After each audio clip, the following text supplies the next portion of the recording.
Nous allons maintenant continuer le chronogramme de la sortie Q de la bascule JK synchronisée avec le franc montant de l'horloge. Par franc montant, on entend un passage du 0 vers 1. Donc, lorsque l'horloge est inactive, on mémorise tout simplement l'ancienne valeur. Pour nous, c'était un 0. Lorsque le franc montant est arrivé, J égale à 1 et K égale à 0.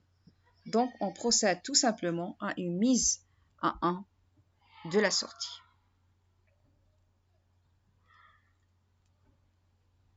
Et on va continuer à mémoriser la même valeur jusqu'à l'arrivée du nouveau franc montant. Ce dernier coïncide avec un 0, 0. Et donc, on va tout simplement mémoriser. Et on continue à mémoriser jusqu'à l'arrivée du nouveau franc montant. Il coïncide cette fois-ci avec un 0, 1. Et donc, on doit procéder à une remise à 0.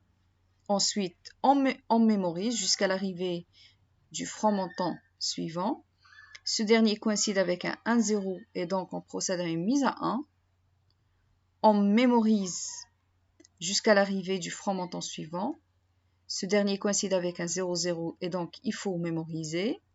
Et on continue à mémoriser en l'absence du signal horloge. Lors de l'arrivée du nouveau franc montant, on se trouve avec un 0 et dans ce cas, on procède toujours à une mise à 1 et donc on est toujours dans le même niveau.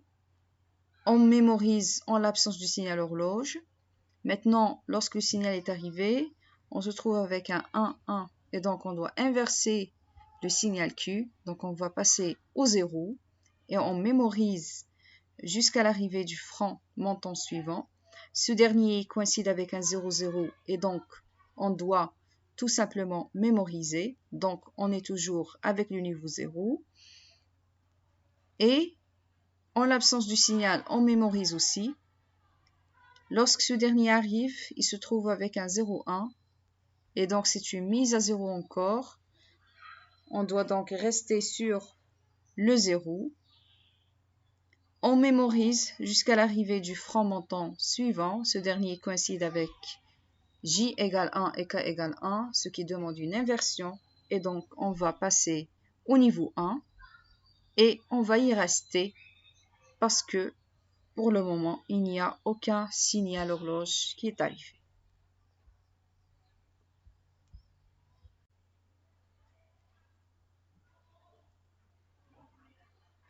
Le dernier cas correspond à la bascule JK synchronisée avec le franc descendant de l'horloge.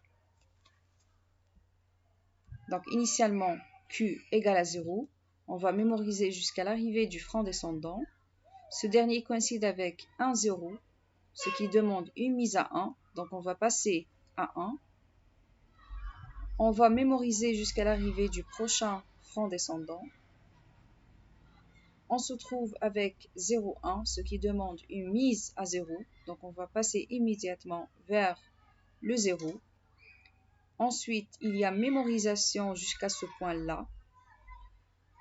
Ici, l'horloge coïncide avec 0, 1. Donc, c'est une mise à 0. Donc, on garde le 0. Ensuite, il y a mémorisation jusqu'à le prochain franc descendant qui coïncide avec 0, 0, donc toujours on mémorise. Ensuite, on mémorise parce qu'il n'y a pas de signal horloge. Lors de son arrivée, on se trouve avec 0, 0, et donc toujours on doit mémoriser l'ancienne valeur. Et on va y rester jusqu'à l'arrivée du franc descendant suivant. Maintenant, il coïncide avec J égale 1 et K égale 1, donc on va inverser. On passe à 1. En l'absence du signal, on va mémoriser. Maintenant, on se trouve avec 0, 1. Et donc, ça demande une mise à 0. Donc, on va passer au niveau 0. On mémorise jusqu'à ce point-là. Lors de l'arrivée du franc descendant, on se trouve avec 0, 0 et donc toujours mémorisation. Ensuite, on mémorise parce qu'il n'y a pas de signal horloge. Quand il arrive à nouveau, on se trouve avec J égale 1 et K égale 1, ce qui demande une inversion. Donc, on va passer au niveau 1. Ensuite, on mémorise. Et lors de l'arrivée du franc descendant, on se trouve avec J égale 1 et K égale 1. Et donc, on doit inverser tout simplement. Ici, donc, on va passer à la valeur 0 et on va y rester jusqu'à la fin.